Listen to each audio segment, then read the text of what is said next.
Hey, it's Hill. I'm here with Charles, and we're going to be talking about the new trailer for Irrational Games' title, BioShock Infinite. Yeah, so this is very exciting. This is an all-new game from Irrational, and here we see sort of the beginning of the teaser, and I don't know how much this actually has to do with this new game, because this looks like BioShock. I mean, it's underwater, and it actually comes up on a Big Daddy right here. And I mean, if we stop it right there, that is a Big Daddy. But you can also even tell, just being in front of a treasure chest like that, being immobile, that's not a real Big Daddy. That looks like some sort of statuesque figure, but it is, clearly it's got the drill arm, it's meant to be a Big Daddy.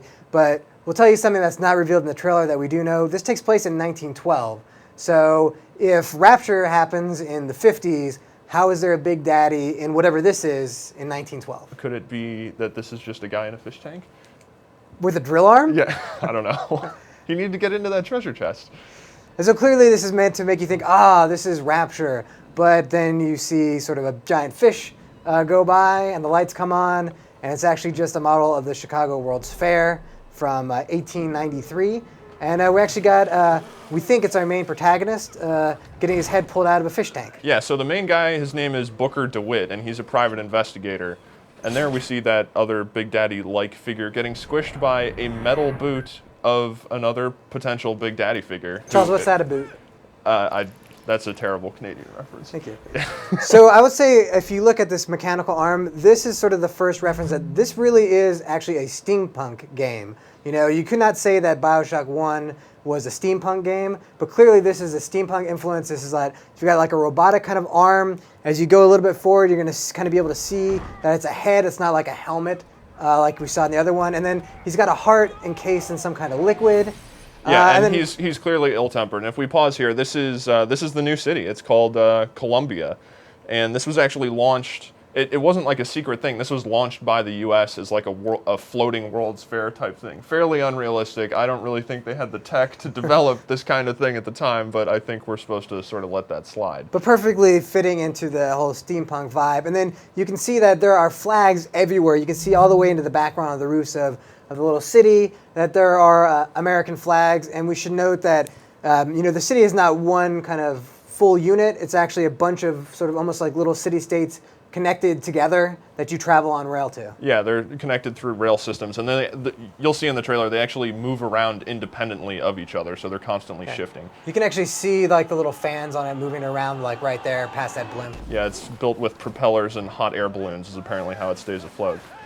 So yeah, apparently this guy, if it is the protagonist, if it is Booker, then he's not very well liked by the Big Daddies. And we see some of the propaganda elements come in here, where it says "It is our holy duty" up there on the right, and then underneath it says to protect them from the foreign hordes and the traitorous anarchists. And it's not really clear who that's referencing. Well, it does show two little kids sort of saluting a flag in the distance. So as you see, when we're going to see like another propaganda poster later on, does suggest that there's something to do with children being maybe types of children, some blessed and some cursed, maybe. Yeah, and again, going back and referencing like the original BioShock with the focus on the little sisters. And yeah, here we see that there's some sort of selective element with, hey, this kid's great, and meanwhile that other one, I don't know what's going to happen to it, but it doesn't look like it's going to be very pleasant. He does not look happy. And the other one gets to go off with Wonder Woman, which I think is quite great. And notice again, like this trailer is just the sort of the nationalism thrown throughout this is sort of so overt. It's it's almost sort of like parody, because it's just everywhere. She's wearing a flag. You can't look without seeing some sort of red, white, and blue on this. Yeah, they're definitely beating you over the head with the overt kind of nationalism, and it seems to be sort of mixed up with religious elements as well. And then if we pause right there, that guy standing there, it may be very easy to think it looks like Andrew Ryan, but again, remembering that this is set in 1912, which is far beyond or before the events of BioShock, that I'm assuming that can't be him.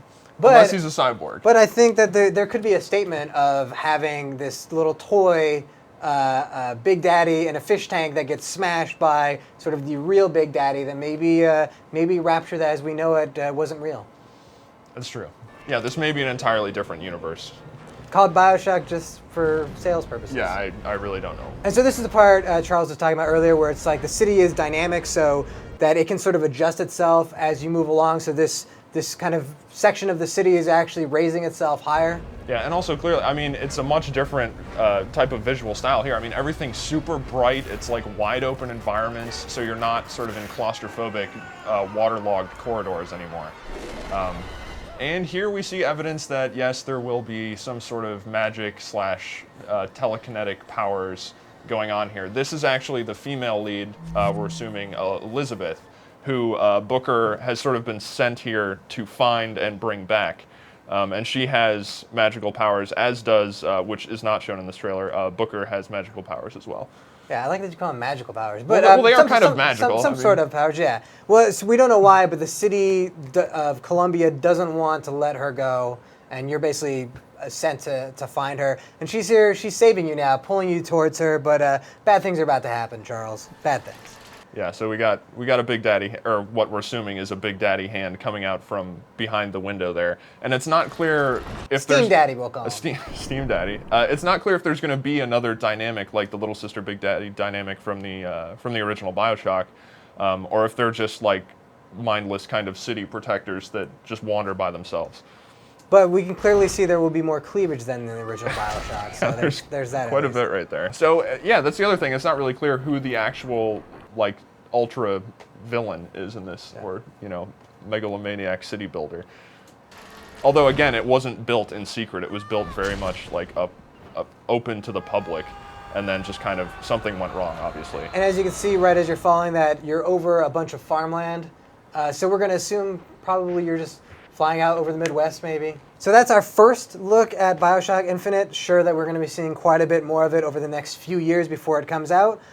For Charles, I'm Hill. Check out more on IGN.com.